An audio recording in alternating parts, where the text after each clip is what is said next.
नमस्कार दोस्तों, स्वागत है आपका सर्च अंजार जी में। दोस्तों, इस वीडियो में हम आपको पूरा कंफ्यूजन आपका दूर करने वाले हैं कि रैम, डिस्प्ले और आपका वर्चुअल रैम किस काम में आता है और आपका प्रोसेसर का काम क्या होता है, फ्रंट कैमरा, बैक कैमरा का काम क्या होता है, मतलब क्या है, इन सभी के बारे में, इन सभी का काम क्या है, इन सभी के बारे में हम आपको बताने जा रहे हैं। तो चलिए बताते हैं हम आपको। सबसे पहले डिस्प्ले की बात आती है, तो डिस्प्ले जो ज्यादातर लोगों का मानना है कि बड़ा डिस्प्ले होता है तो बड़ा अच्छे से काम कर सकते हैं।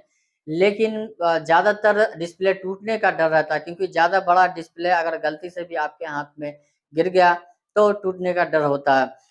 लेकिन डिस्प्ले, अगर आप डिस्प्ले और जो डिस्प्ले का काम होता है वो पब्लिक को आकर्षित करना होता है और अच्छे से अच्छे कंफर्ट आपको हाथ में दिलाता है कि हम अच्छे से काम कर सकते हैं।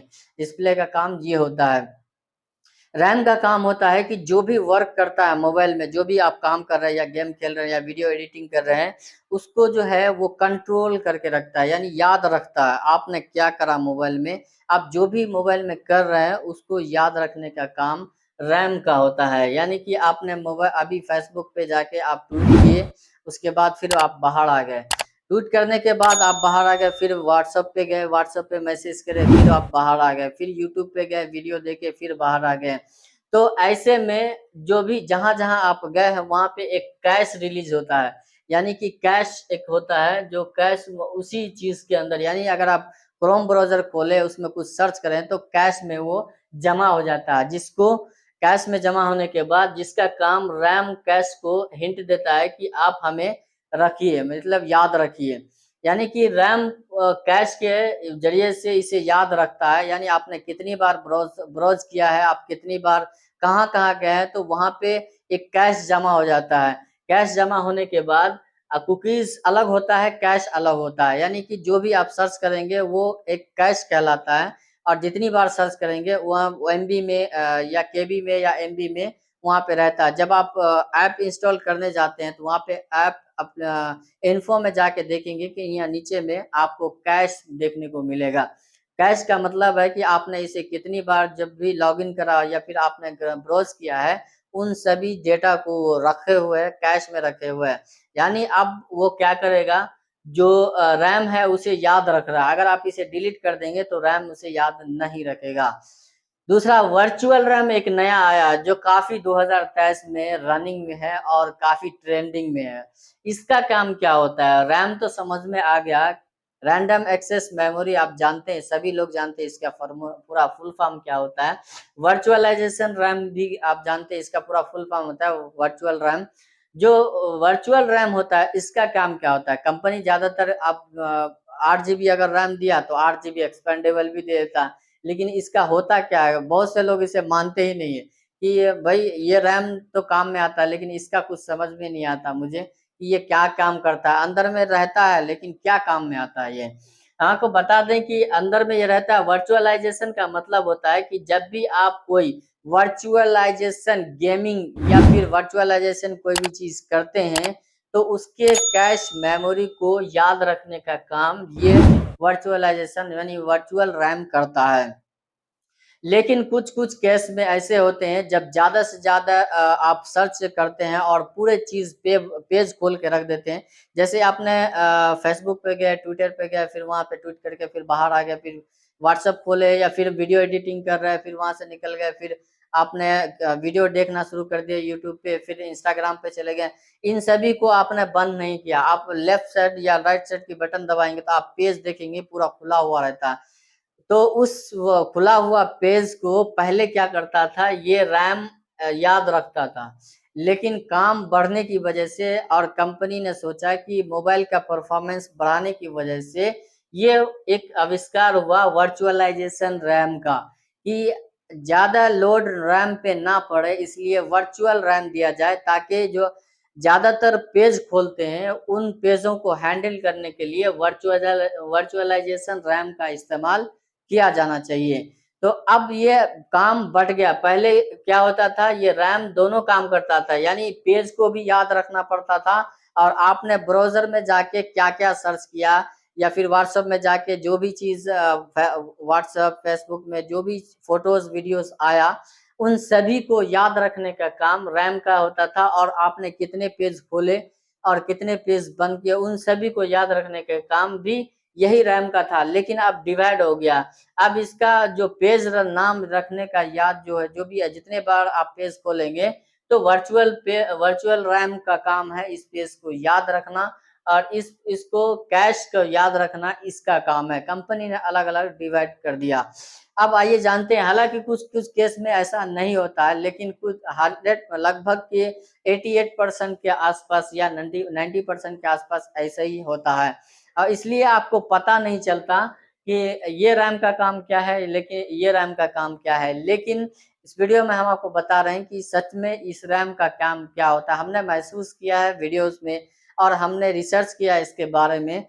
तो बहुत सारे पीडीएफ आपने विकिपीडिया पे आप जाकर पढ़ सकते हैं इसके बारे में, और हम आपको डिस्क्रिप्शन में भी लिंक दे देंगे। आप उसके बारे में जाके वर्चुअलाइजेशन और इन दोनों के रैम के बारे में आप जान सकते हैं।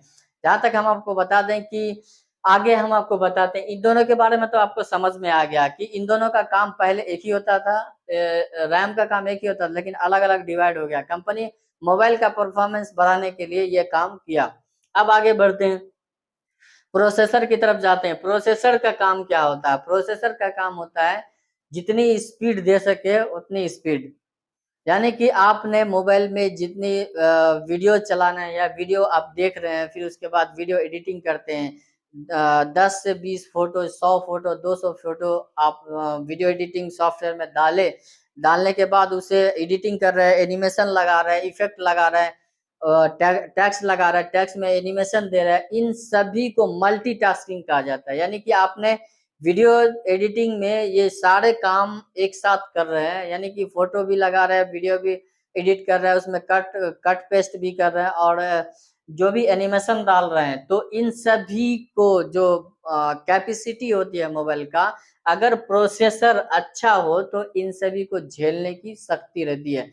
यानी कि प्रोसेसर का काम होता है कि जो भी काम किया जाए उसे स्पीड देना। यानी कि आप 10 लोगों को लगा दें, मुझे यहाँ पे कुछ काम कराना है, और आप वहाँ पे उस काम को अंजाम दे सकते हैं अगर 10 आदमी का काम है तो। फिर वैसे ही रैम प्रोसेसर है, जो भी काम कराना है, मतलब प्रोसेसर को समझ लो एक आदमी, इंसान समझ लो, इंसान जो काम कर सकता है। यानी कि मोबाइल में एक प्रोसेसर यानी ब्रांड होता है, प्रोसेसर जिसे ब्रांड कहा जाता है, कि इंसान जो भी काम आप करेंगे तो ये प्रोसेसर के जरिए से ही काम होता है। सेंट्रल प्रोसेसिंग यूनिट जो होता है सीपीयू, उसे ब्रांड, कंप्यूटर का ब्रांड कहा जाता है। यानी मोबाइल में भी सेम ही काम करता है। तो अब हम आपको बता दें कि ये प्रोसेसर में भी अब कंपनी ने अलग अलग डिवाइड कर दिए।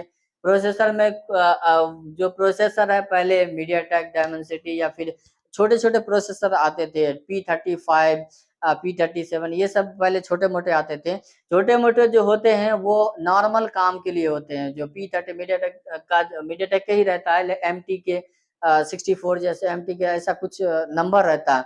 तो लेकिन वो नॉर्मल कॉल वगैरह के लिए होता है। अगर आप इंटरनेट चलाते हैं तो मोबाइल पक्का हैंग करेगा, वो काम ही नहीं करता। यूट्यूब अगर चलाते हैं तो काम ही नहीं करता। लेकिन अगर काम अब कब करेगा, प्रोसेसर ज्यादा हार्ड रहा तो, मतलब कि ज्यादा अच्छा रहा तो। क्योंकि जैसा पैसा वैसा आपको प्रोसेसर मिलेगा, वैसा आपको मोबाइल मिलेगा। अगर आप अच्छे क्वालिटी के अच्छे पैसे खर्च करते हैं तो आपको प्रोसेसर भी अच्छा दिया जाएगा। अब हम आपको बताते हैं कि यहाँ पे जो प्रोसेसर है, आपको बेहतर इंटरनेट देने के लिए कौन से प्राइस में होना चाहिए आपका मोबाइल। तो आपको बेहतर प्राइस में आपको जो बेहतर प्रोसेसर होना चाहिए, जो आपको अच्छा परफॉर्मेंस दे सके। तो हम आपको बता दें कि कम से कम अगर आप मीडियाटेक का ले रहे हैं तो मीडियाटेक का डायमेंसिटी जो कम से कम होना चाहिए वो आपको 900 तक होना चाहिए, या फिर 70 भी चलेगा। 70 चिपसेट जो आता है 70-100 भी आता है। आजकल 5G आया है। लेकिन अगर धांसू आप चलाना चाहते हैं, गेम खेलना चाहते हैं, तो उसके लिए आपको ये 900 तो कंपलसरी होना चाहिए मोबाइल में। अब आजकल टेक्नोलॉजी का ज़माना ज़्यादा बढ़ रहा है धीरे-धीरे, तो उसमें आपको ज़्यादातर 5G ही मोबाइल मिलेगा। 5G को कंपैरिजन करने के लिए, यानी कि 5G का मजा लेने के लिए आपको 5G का प्रोसेसर भी होना पड़ेगा। कुछ प्रोसेसर ऐसे हैं तो 700 में आपको 700 MediaTek का डायमेंसिटी आ जाता है, लेकिन वो सिर्फ नाम का होता है। अभी 680 भी आया है जो स्नैपड्रैगन का होता है, वो सिर्फ नाम का ही होता है, थोड़े बहुत चलते हैं लेकिन उतना स्पीड आपको नहीं मिलेगा जितना होना चाहिए, क्योंकि अलग अलग कंपनी जो नेटवर्क कंपनी होता है वो अलग अलग इंटरनेट से कनेक्ट करता है इन सभी को। बैंड भी सभी बैंड सपोर्ट करना चाहिए, जैसे इंडिया में 5G बैंड जो है 12 बैंड तक सपोर्ट करता है। अलग अलग बैंड होता है, 5 बैंड, 3 बैंड, 8 बैंड, 7 बैंड, ये सब अलग अलग बैंड में। तो नेटवर्क कौन से बैंड से आ रहा है वो आपके मोबाइल को सपोर्ट भी करना चाहिए, तभी आप इसका मजा ले पाएंगे। अब आगे बढ़ते हैं। ये प्रोसेसर का काम होता है कि काम को अंजाम देना, यानी कि काम को जो काम आप मोबाइल को दे रहे हैं उसको काम पूरा करना प्रोसेसर का काम होता है। अब प्रोसेसर में अलग अलग, इसमें जो प्रोसेसर होता है अब देखते हैं ऑक्टा कोर आता है, जो है एक ही कोर में वर्चुअलाइजेशन कर दिया गया। एक ही कोर में दो तरह का कोर, एक ही रहता है लेकिन उसमें ऐसे उसमें कोर छोटे छोटे 4 कोर कर देते हैं, यानी कि 2 कोर को 4 बना देते हैं, ताकि जब भी आप कोई काम करें, जब मल्टीपल काम करना शुरू कर दें तो आपको ये चारों कोर एक साथ काम जो है काम में लग जाते हैं। जैसे आप वीडियो एडिटिंग कर रहे थे, मान लीजिए वीडियो एडिटिंग कर रहे हैं तो आप वीडियो एडिटिंग में आप एनिमेशन भी डालेंगे, वीडियो अपना कट भी करेंगे, उसमें जोड़ेंगे भी, फिर उसमें एनिमेशन भी देंगे, फिर टेक्स्ट भी भरेंगे उसमें, उसके बाद अलग अलग तरीके का स्क्रॉलिंग लाइन भी देंगे। बहुत सारी चीज होते हैं जो इन सभी को काम करने के लिए, इन सभी का काम होता है। काम करने के लिए आपको जो है प्रोसेसर भी हार्ड होना चाहिए, क्योंकि एक आदमी तो ये काम कर नहीं सकता है, क्योंकि एक आदमी को तो एक टाइम में एक ही काम कर सकते हैं। या तो आप फेसबुक खोलेंगे तो फेसबुक में या तो ट्वीट ही कर सकते हैं या लिख सकते हैं, बस इतना ही काम कर सकते हैं। तो फेसबुक पे जो प्रोसेसर, एक प्रोसेसर रहेगा तो एक प्रोसेसर का काम रहेगा, जो बंदा एक ही बार जहां जा रहा वहीं वहां पे जो है ना आपको वो काम सपोर्ट करेगा, काम ये कंप्लीट करेगा, वो काम को अंजाम देगा। लेकिन आप अगर सोचेंगे कि हम फेसबुक भी खोल लें, वहां भी ट्वीट कर मतलब कि लिख रहे हैं, फिर उसके बाद कट करके इधर भी आ गया, यहाँ भी कुछ कर रहे हैं, तो ऐसे में क्या होता है, मोबाइल हैंग हो जाता है। उस टाइम में क्या होता है, तो कंपनी प्रोसेसर को अलग अलग तरीके से बांट दिया, ऑक्टा कोर दे दिया, डुअल कोर दे दिया। पहले डुअल कोर आता था लेकिन अब ऑक्टा कोर आता है। ऑक्टा कोर में 4 को 8, 8 को 16 बना दिया है, यानी कि रहेगा एक ही, लेकिन उसमें वो बिहेव करेगा दो आदमी की तरह, यानी कि एक आदमी रहेगा दो आदमी की तरह बिहेव करेगा, लगेगा कि मतलब कि ताकत उसमें उतना दे दिया, लेकिन ऐसा होता नहीं है। दरअसल में जो प्रोसेसर होता है वो प्रोसेसर में वो लोग दो छोटे और दो बड़े कोर दे देते हैं, यानी कि बच्चे के काम करने में बड़े, छोटे और बड़े, यानी प्रोसेसर का बड़ा आदमी का काम तो बड़ा ही होता है, अच्छे तरीके से काम कर सकता है। वही छोटे बच्चे को काम दे दिया जाए तो वो काम अच्छे से नहीं कर पाए, क्योंकि जितना वो उठा सकता है बड़ा आदमी, जितना काम कर सकता है वो छोटा बच्चा नहीं कर सकता। लेकिन कंपनी अपने पैसे बचाने के लिए ये सब अलग अलग तरीके का टेक्निक आजमाते रहते हैं।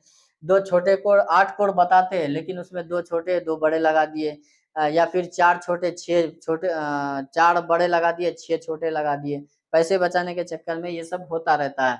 तो आपको समझना है कि प्रोसेसर जो लेना है आपको, जहां तक हम आपको बता दें कि कम मार्केट में जो आया है वो ऑक्टा कोर है, 12 कोर भी है, 13 कोर भी है। ये अलग अलग तरीके का कोर अलग अलग कंपनी निकाल रही है।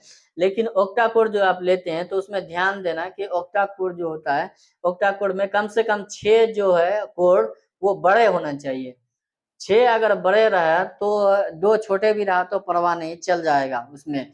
तो उसमें 6 आप देख सकते हैं कि स्नैपड्रैगन का जो 8070 चिपसेट है वो अच्छा है, उसमें कोर जो दिए गए हैं बड़ा और छोटा कोर दिया गया है उसमें, और वो परफॉर्मेंस भी अच्छा करता है। और वहाँ दूसरी तरफ मीडियाटेक डायमेंसिटी जो है, मीडियाटेक डायमेंसिटी का 8200 का मीडियाटेक का डायमेंसिटी दिया गया प्रोसेसर, लेकिन जबरदस्त है।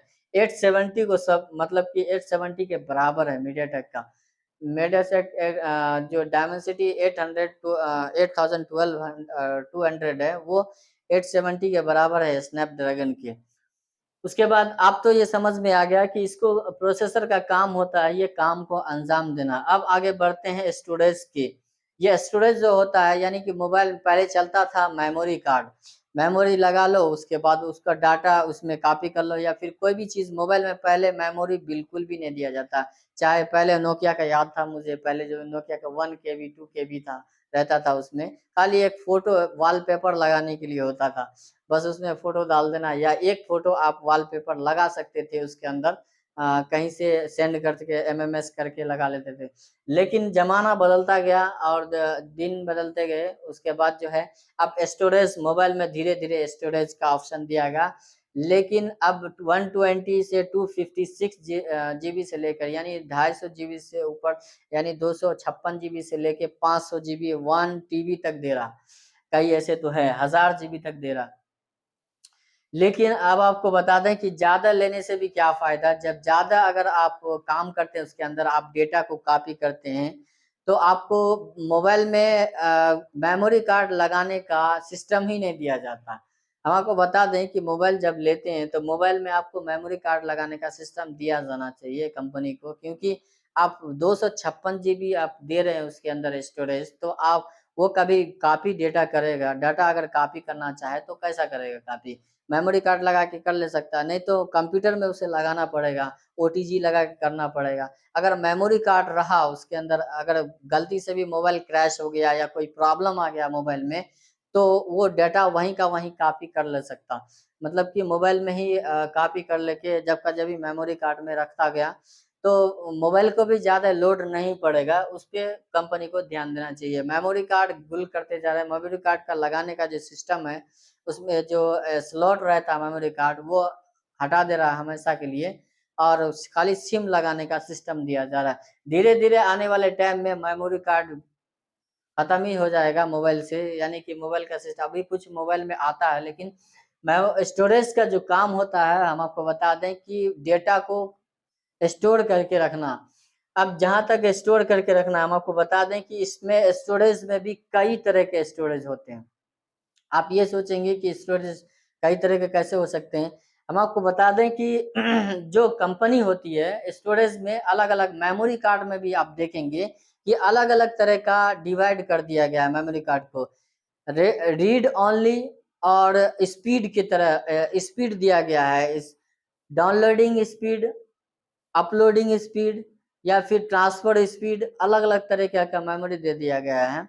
और वही मेमोरी कार्ड का प्राइस आप देखेंगे कि 599 रुपये 600 रुपये में आपको आता है, वही 128 GB का ही सेम देखेंगे तो 1000 रुपये का आ रहा है। तो इसकी स्पीड के ऊपर डिपेंड करता है, आपको स्पीड में डिवाइड कर दिया गया है। पूरी कंपनी अलग अलग तरीके से चाल खेल रही है लोगों के साथ, लोगों के साथ खेल खेल रही है कि ताकि जो स्पीड है पब्लिक को दिया जा सके। नॉर्मल स्पीड में भी पहले होता था, कंप्यूटर में क्या आता था, पहले हार्ड डिस्क आता था, फ्लॉपी आता था, उसके बाद हार्ड डिस्क आया, हार्ड डिस्क में स्लो चल रहा था, उसके बाद एम साटा आया, एम साटा भी हार्ड डिस्क ही होता है, उसके बाद M.2 आया जो स्पीड होता है, फिर उसके बाद SSD आया, SSD हार्ड डिस्क से स्पीड चलता है, उसके बाद M.2 आया। जो सीरियल नंबर है हम आपको बताते हैं, पहले फ्लॉपी आया था, उसके बाद जो है आपको हार्ड डिस्क आया, जो एक्सटर्नल हार्ड डिस्क लगाते हैं वो आया, उसके बाद फिर आपको जो है SSD आया, SSD के बाद M.2 आया। धीरे धीरे जो है बढ़ता जा रहा है, अब अलग अलग तरीके से एम साट अलग अलग तरीके का जो स्टोरेज आ रहा है, अब एक्सटर्नल स्टोरेज भी आ गया है, जो एक्सटर्नल डाटा कॉपी करने के लिए कंप्यूटर में बस एक्सटर्नल लगा है, हार्ड डिस्क लगा के कॉपी कर लो, 2 मिनट में कॉपी हो जाता है, चाहे कितना भी जीबी रहने दो, कोई फर्क नहीं पड़ने वाला है। तो ये डाउनलोड स्पीड पे ऊपर डिपेंड करता है। अब स्टोरेज में भी कई तरह का होता है, जब आप फाइल डाउनलोड करते हैं अपने मोबाइल से मेमोरी कार्ड में डालते हैं, मोबाइल में मेमोरी कार्ड लगाया या फिर अपने कंप्यूटर में मेमोरी कार्ड आप लगाते हैं, तो उसमें से इसमें डाटा कॉपी करने में जो टाइम लगता है उसमें डिपेंड करता है कि आपके मोबाइल में कौन सा स्पीड दिया गया है, स्टोरेज कौन सा दिया गया है। स्टोरेज कई तरह के 3-4 तरह के स्टोरेज होते हैं। एक तो रीड राइट स्पीड होती है, रीड राइट स्पीड, उसके बाद आपको रीडिंग स्पीड होती है, एक राइटिंग स्पीड होती है। यानी आप पढ़ेंगे तो स्पीड में आप जैसे ही मोबाइल खोलेंगे, गैलरी खोलेंगे तो ऐसे हटाते जाएंगे, आपको स्पीड देखने को मिलेगा, मतलब पूरा फोटो आपको दिखाई देगा फटाफट फटाफट। लेकिन कुछ मोबाइल में ऐसा होता है जो आप खोलेंगे तो धीरे धीरे खुलता रहेगा, एक एक करके फोटो दिखाई देगा। इसका मतलब यह है कि आपको रीडिंग वाला जो स्पीड है, स्टोरेज है, वो कम दिया गया है, यानी कि आप रीडिंग कम कर सकते हैं। लेकिन डाटा अगर ट्रांसफर करेंगे तो आपको जल्दी ट्रांसफर हो जाएगा, यानी वो राइटिंग बोलते हैं उसको। एक रीडिंग होता है, एक राइटिंग होता है, यानी कि आप यानी खोल के आप देख रहे हैं उसको रीडिंग बोलते हैं, जो ट्रांसफर कर रहे हैं उसको राइटिंग बोलते हैं। यानी रीड करके राइट करना, यानी फिर उधर जो है आप राइट करके दूसरों को दे रहे हैं, ट्रांसफर कर रहे हैं। ट्रांसफर मीन्स जो डेटा होता है वो स्पीड अच्छी रहती है। तो मोबाइल पे, हर मोबाइल पे डिपेंड करता है। कुछ कंपनी अब स्टोरेज में जो स्टोरेज लगाया जा रहा है वो अलग अलग तरीके का मेमोरी कार्ड लगाया जा रहा है, जो रीडिंग राइटिंग वो अलग अलग प्राइस में आता है। तो प्राइस को भी देखते हुए कंपनी जो है ना अपने अपने मोबाइल में कम पैसे बचाने के लिए अलग अलग तरीके का फंडा अपना रही है। अब आइए जानते हैं कि इसका जो फ्रंट कैमरा है और बैक कैमरा है। फ्रंट कैमरा में आपको जो कैमरा मिलता है आपको 50 मेगापिक्सल भी मिलता है। पहले पहले 2 मेगापिक्सल, 3 मेगापिक्सल, 1 मेगापिक्सल मिलता था, लेकिन अब तो 50 मेगापिक्सल जो है 64 मेगापिक्सल, 200 मेगापिक्सल आने लगा। इससे क्या होना है, 200 मेगापिक्सल एपर्चर इसमें जो है मेगापिक्सल दिया, लेकिन एपर्चर आपको सेम ही देखने को मिलेगा। 2.45 एपेक्चर 50 मेगापिक्सल है, इसमें भी 4.2 क्या बोलते हैं 45 मेगा एपेक्चर देखने को मिलेगा। 50 मेगापिक्सल में भी, 32 मेगापिक्सल में भी एपेक्चर। लोग कहते हैं एपेक्चर जितना ज्यादा रहेगा उतना मोबाइल का कैमरा क्वालिटी अच्छी रहती है, लेकिन ऐसा कुछ भी नहीं है, बिल्कुल भी नहीं है। पिक्चर पिक्चर कुछ भी नहीं होता। हम आपको बता दें कि इसके लिए अलावा भी और भी बहुत सारे होते हैं। आपके प्रोसेसर अच्छे होना चाहिए, आपका जो है रैम अच्छे होने चाहिए, उसके बाद आपको जो फ्रंट कैमरा है उसमें कितने मेगापिक्सल है, उसके बाद आता है एपेक्चर का नंबर। एपर्चर जो होता है वो लेंस को कहते हैं। लेंस की जो डिस्टेंस दूरी होती है, जैसे ये लेंस है, लेंस की जो ये दूरी होती है वो इस दूरी में कितना जो है कितना डिस्टेंस ये कितना ले सकता है अपनी जैसे आप फोटो खींचते हैं तो उसके अंदर लाइट जो जाता है, जितना ज्यादा लाइट वो लेगा उतना अच्छा तस्वीर आपको खींच के देगा। यानी कि लाइटिंग जितना ज्यादा वो ले सकता है उतना अच्छा आपको वीडियो रिकॉर्डिंग, वीडियो क्लैरिटी आपको दे सकता है। तो मैं ये समझता हूँ कि 45 बहुत अच्छा है, और फ्रंट बैक कैमरा में 1.98 अच्छा है कैमरा क्वालिटी, एपेक्चर जो है ना अच्छा है। उसके बाद आता है रियल कैमरा। रियल कैमरा में भी मैं वही बता, रियल कैमरा में भी जो एपेक्चर होते हैं, एपेक्चर पर डिपेंड, उसका जो गोलाई होती है उसमें एपेक्चर ना पाया जाता है, 1 पॉइंट इतना जो है वो ले सकता है। आपने देखा होगा कि बैक कैमरा जो है आपको 48 मेगापिक्सल या 12 मेगापिक्सल भी लेता है तो आपका कैमरा क्वालिटी बहुत जबरदस्त होती है। लेकिन अगर आप फ्रंट कैमरा वही आप लेते हैं जबकि 50 मेगापिक्सल है, फिर भी आपका जो कैमरा क्वालिटी है इतना कम क्यों आता है?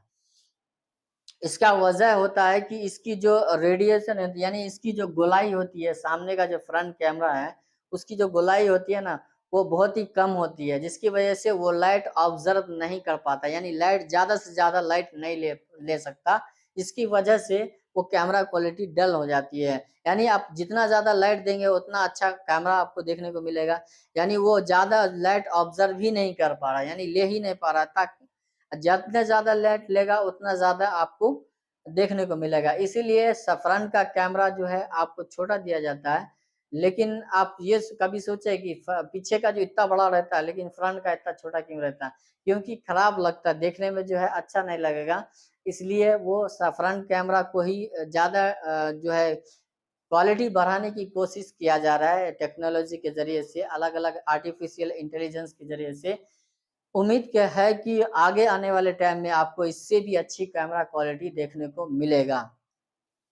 तो आपने समझ गए कि रियल कैमरा और डिस्प्ले और इन सभी के बारे में आप जान गए कि वर्चुअल रैम क्या होता है। उम्मीद करता हूँ इस वीडियो को समझ गए होंगे। और आपको कौन सा मोबाइल लेना चाहिए, आपको बेहतर आप समझ गए होंगे अगर आप वीडियो पूरा देखे होंगे तो। उम्मीद करता हूँ वीडियो पसंद आया होगा। वीडियो को लाइक और चैनल को सब्सक्राइब करना बिल्कुल भी ना भूलिए। Thank you very much. मिलते हैं अगले वीडियो में, तब तक के लिए बाय बाय, जय हिंद।